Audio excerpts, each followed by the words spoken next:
laki dan materi muatan.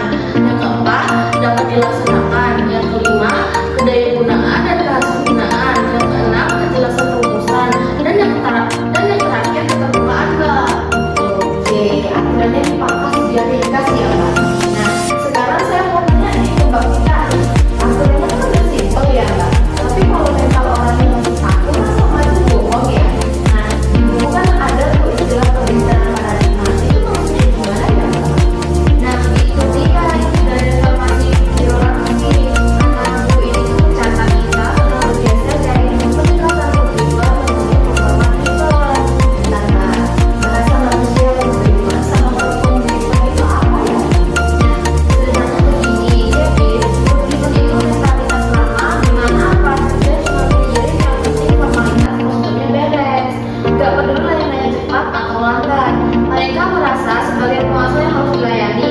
Nah, kalau performatif fokusnya itu dibalik ya, Mbak. Yang dikejar adalah hasil nyata dan kepuasan masyarakat. Kulturnya itu berubah jadi siap melayani secara profesional.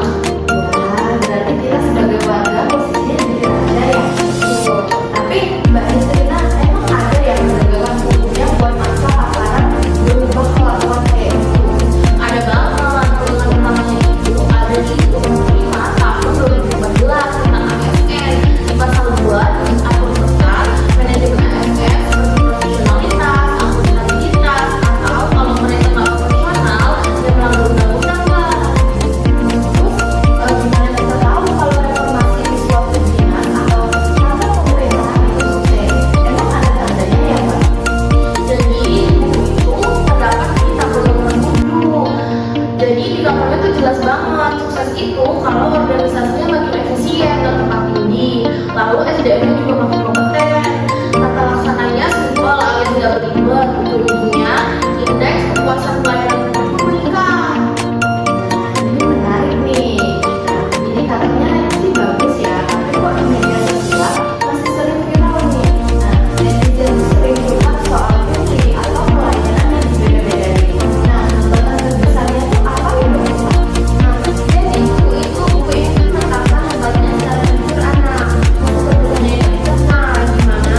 Namanya itu resisten, sukses, alias malas atau nggak mau berubah. Banyak orang yang udah puluhan tahun nyaman nih sama berpengalaman yang santai dan hierarkis. Begitu dipaksa beralih ke sistem digital yang kasual dan semacam ini, muncul nih kemauan. Belum lagi faktor eksternal kayak intervensi atau tekanan politik. Jadi karena faktornya terbiasa lama ya, jadinya susah diubah. Nah, kalau gitu gimana caranya biar mereka